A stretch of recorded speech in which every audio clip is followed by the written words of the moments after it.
안녕하세요. 소아청소년과 전문의 하정훈입니다.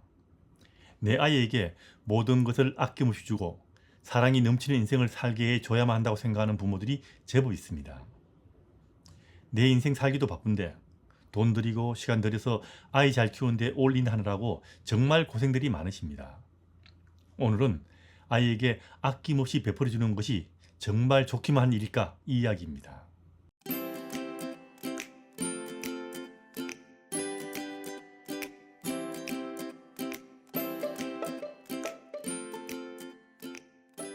아낌없이 베풀어주고 사랑으로 키우자.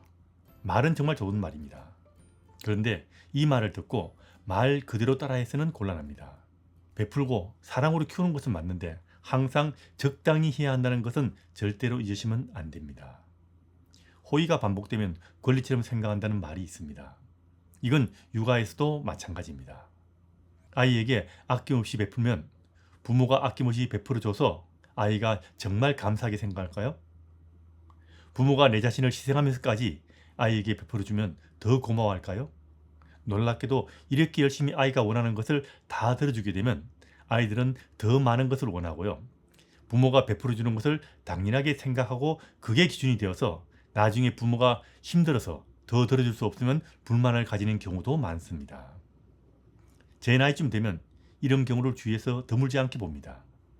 있는 돈 없는 돈 다 들여서 공부시키고 유학까지 보내줬는데 재산 물려주지 않는다고 불만인 다 큰 아이들, 받아가는 데 익숙해지다 보니까 해준 거 고마워하는 것보다는 더 해주지 않는 것에 대해서 불만을 가지게 되는 경우가 흔히 있는 것 같습니다. 부모는 돈 다 쓰고 노후 준비도 제대로 되지 않는데 아직도 손 벌리는 아이들. 여러분은 그렇게 인생을 살지 마십시오. 결혼하는 그 순간부터 60살에 은퇴하고 그 후 적어도 40년 이상을 더 살아야 하는 노후를 지금부터 준비해야 합니다. 그렇게 많은 시간과 돈을 젊은 시절 아이 키우는 데 써버리면 노후는 누가 준비해 줄까요? 이제는 아이들 인구가 줄어서 나이 든 사람들을 먹여 살릴 젊은 사람들이 확 줄게 되어서 나중에는 아무도 여러분의 노후를 책임지지 않는 시절이 올 수가 있습니다. 아이들에게 아낌없이 다 줄 생각하지 마십시오. 그리고 아낌없이 주라는 듣기 좋은 말을 모든 것을 다 주는 것으로 착각해서도 안 됩니다. 주는 것을 아까워하지 말되 항상 5% 부족하게 키우는 것이 중요합니다. 적당히 주고 부모가 생색을 내면서 부모가 베풀어 주는 것에 대해서 아이가 항상 감사하게 생각하게 해줘야 합니다. 5% 부족하게 아이를 키우면 아이 스스로 자신이 원하는 것을 성취하기 위해서 노력하고 내가 원하는 것이 있어도 모든 것이 이루어지지 않는다는 것을 아이도 배우게 됩니다. 사랑도 마찬가지입니다. 사랑만 넘치게 해서는 안 됩니다.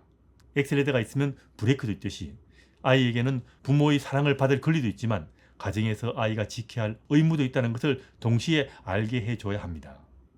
사랑과 절제, 성취와 좌절, 이 모든 것이 아이가 어릴 때 가정에서 부모의 적당한 배려 아래 경험해야 하는 중요한 인생의 자산입니다.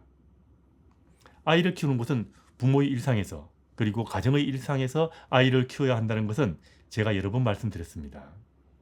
아무리 좋아 보이는 육아법도 부모와 가정의 일상에서 쉽게 할 수 없거나 너무나 많은 노력과 비용이 드는 육아법은 제대로 된 육아법이라고 말하기는 곤란할 겁니다. 아이를 키우더라도 부모와 가정이 발전적으로 지속되어야 합니다. 이건 사회와 국가도 마찬가지입니다. 아이 키우느라고 다 들어먹으면 안 됩니다. 만일 아이에게 너무 많은 시간과 돈을 들여서 너무 힘들다면 이런 육아는 긴축을 해야 합니다. 아이를 키우더라도 가정은 모든 면에서 비용뿐 아니라 모든 면에서 흑자가 되어야 합니다. 그래야 가정이 발전을 하게 됩니다. 아이를 키울 때 무리해서 적자가 생기게 되면 그 빚은 갈수록 더 크게 됩니다. 다시 말하자면 여기서 말하는 적자는 돈만 이야기하는 것이 아니고 모든 것을 다 말합니다. 그래서 아이 위주 육아가 되어서는 안 되고 반드시 부모가 중심이 되는 가정의 일상생활 속에서 부모 위주의 육아를 하는 것이 중요하다는 겁니다. 지금 우리나라는 아이에게 너무나 많은 것을 해줘야 한다고 믿는 부모들이 많고요. 너무나 많은 것을 해줘야 한다는 육아법을 가르치는 사람도 많고요. 너무나 많은 것을 미리 해주지 않으면 아이가 학교 생활도 제대로 하기 힘든 경우도 많습니다. 그 결과 아이 키우기 너무 힘들어졌고요. 전 세계에서 타이 추종을 불허할 정도로 압도적으로 출산율이 꼴찌가 되었습니다. 아낌없이 모든 거 해줄 생각 하지 마세요. 부모가 가정의 일상생활 속에서 무리하지 않고 해줄 수 있는 것만큼 해주는 육아. 사실 이게 제일 좋은 육아법입니다. 좀 더 해주고 싶으면 아이에게 뭘 더 해주려고 노력하는 것보다는 가정의 일상을 더 충실하게 살려고 노력하시면 됩니다. 그럼 더 충실한 가정의 일상생활 속에서 아이들이 더 많은 것을 스스로 얻어가게 될 것입니다. 모든 부모가 최고로 해줄 수는 없습니다. 다만 부모가 아이에게 더 해주기 위해서 노력하신다면 이 방향으로 노력하시는 것이 아이와 부모와 가정을 위해서 더 좋다는 것은 꼭 알아두시기 바랍니다.